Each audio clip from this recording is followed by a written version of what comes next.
600 сомго эмне келет? 600 сомго жарым килограмм эт келет. Азыр 6900. Пенсиябыздын дарылардан ашпайт. 1-октябрдан тарта Кыргызстанда пенсия көбөйөт. Тагыраагы камсыздандыруу бөлүгү 10%га жогорулап, эң аз дегенде 600 сом кошулуп, пенсиянын эң минималдуу өлчөмү 7,5 миң сом болот. Баш мыйзамдын 44-чү беренесине ылайык пенсия жашоо минимумунан төмөн болбошу керек. Ошол камсыздандыруу бөлүгү эми 10%га жогорулатылат.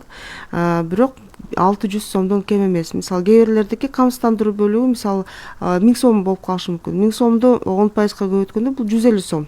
100 сом эле болуп калат. Бирок буга карабастан 100 сом эмес, жогорулатуу 600 сом болот. Эң төмөн дегенде эле, эң аз дегенде эле 600 сомду түзөт жогорулатуу. Статистика комитетинин маалыматы боюнча биз былтыркы жылдын көрсөткүчүн алабыз. Жашоо минимуму боюнча бул 7100 сом. Бул азыркы күндө биз жогорулатуудан кийин ошо 7100 сомдон да ашык пенсияны камсыз кылабыз. Ал эми былтыркы жылы 1-октябрдан тартып пенсиянын камсыздандыруу бөлүгү 18%га жогорулап, эң аз пенсиянын суммасы 6900 сом болгон. Деген менен ушул сумма пенсионерлердин тамак-аш, дары-дармек жана башка чыгашаларын толук жаппайт. Үлүштүкү менен 12 жылдык стаж кошулуп, баары кошулуп турган 2700 менен чыккан. Мына кичине кошулуп ушул немеге келди да. Канча болуп калды азыр?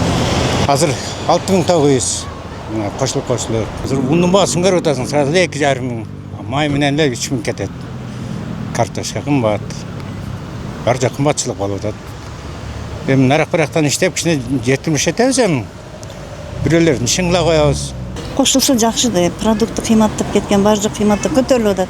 Бизде шаар болгон үчүн базар көргөн көтөрүлүп кетти. Пенсиябыздын дарылардан ашпайт. Өзүм инсульт болгон. Кээде мындай дары дермек ичпеген болсом, бала чакалар канча неберелерге эметем ушу. Haberlerin çıkanma 1000 сом берген.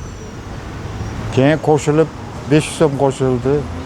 Keyin yine 1000 сом koşuldu. Azı 3000 yaptı. Haberlerin yüreği ağrıydı. Ben şimdi çıkamam. 3000 nime yetti daha. Hiç neyse yetmiyor. Koşkan alabız da bu kızım. Zaten bergenem. Allah'ın bergeni. Kança olsa alabız da şundan jetkiremiz da.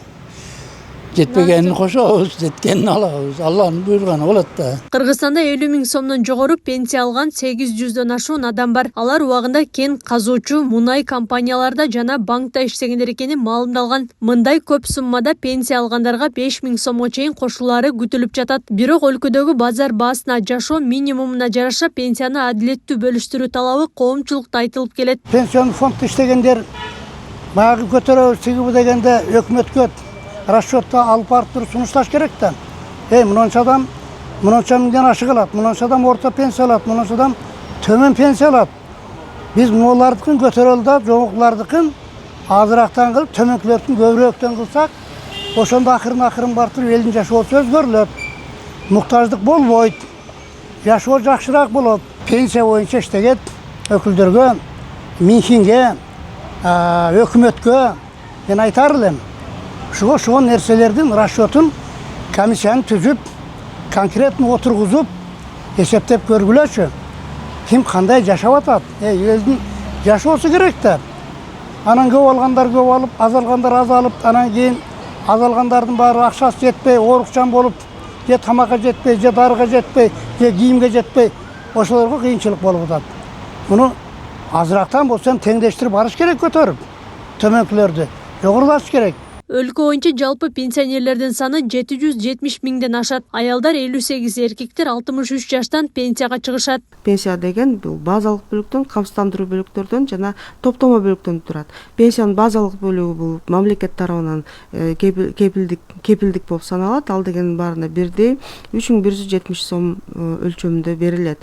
Ал эми пенсиянын камсыздандыруу бөлүгү бул пенсионер өзү тапкан бөлүк. өзү тапкандыгында жанагы иш стажы да иш стажы, иштеп жүргөн убагында Социалдык камсыздандыруу төлөмдөр. төгүмдөрдү төккөн бүт мезгилдин баарын эсептеп туруп, ошол айлыгы канча болчу, канча камсыздандыруу төгүмдөрү төлөнгөн, ошонун эсебинен стажына бүт камсыздандыруу мезгили боюнча бүт төгүмдөрдү биз маалыматты чогултабыз да, анан ошонун негизинде пенсия чектелет. Министрлер кабинетинин номер 534 токтомунда мамлекеттик пенсиялык социалдык камсыздандыруу жөнүндө мыйзамына ылайык 1 октябрдан тартып пенсия 7100 сомдон кем болбойт деп белгиленген. Акылай Карабаева, Замирбек Тойчубаев, Регион.